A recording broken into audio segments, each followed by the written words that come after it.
అందరికీ నమస్కారం. నేను ఝాన్సీ, ఎల్ఐసి అడ్వైజర్. ఈరోజు మీకు ఇంకో చిన్న కథ చెప్పబోతున్నాను. ఆ కథ పేరేంటంటే నాన్న ఇచ్చిన గిఫ్ట్. ఒక తండ్రి ఒక కూతురికి గిఫ్ట్ ఎలా ఇస్తాడు అన్నది చూద్దాం ఇప్పుడు. అనగనగా ఒక చిన్న గ్రామంలో వెంకటయ్య అనే రైతు ఉండేవాడు. ఆయనకి పద్మ అనే ఒక కూతురుంది. చాలా ముద్దుగా పెంచాడు. చిన్నప్పటి నుండి చదువులో ముందుండేది పద్మ. నాన్నకి అమ్మాయి అంటే చాలా ప్రేమ. అదే సమయంలో ఒక చిన్న భయం కూడా ఉండేది. రేపు పెళ్ళి కావాల్సిన అమ్మాయి, నేను లేకపోతే అమ్మాయికి ఎవరు సహాయం చేస్తారు అన్ని ఆలోచన తండ్రి మనసులో కలిగింది.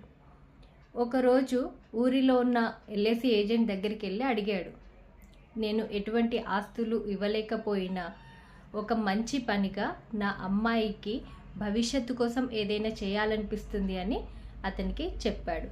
అప్పుడు ఎల్ఐసి ఏజెంట్, ఒక్క పాలసీ తీసుకుంటే చాలు సార్, మీరు క్రమంగా ఇచ్చే కొంచెంగా చెల్లిస్తే 10 ఏళ్ళ తర్వాత మీ అమ్మాయికి ఒక పెద్ద అమౌంట్ అనేది వస్తుంది అని చెప్పాడు.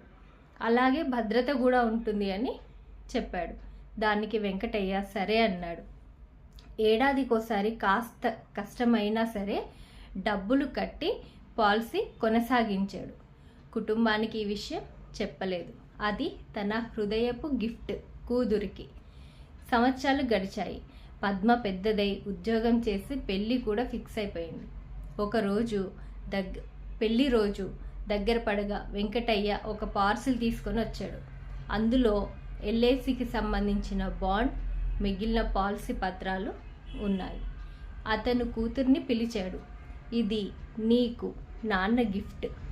బంగారం కాదు, కానీ నీ భవిష్యత్తుకు ఒక అద్భుతమైన గిఫ్ట్ అని చెప్పాడు. దానికి పద్మ ఆ డాక్యుమెంట్స్ చూసి షాక్ అయింది. ఆనందంతో ప్రేమతో కన్నీళ్లు పట్టలేక నాన్న దగ్గరికి వచ్చి అంటోంది, నాన్న, నువ్వు నాకు ఇచ్చే ప్రేమ ముందు నేనెప్పుడు మర్చిపోను అనేసి అంటుంది. అలా ఒక నాన్న తన కూతురికి పెళ్లి కంటే ముందే జీవిత భద్రతను గిఫ్ట్గా ఇచ్చాడు.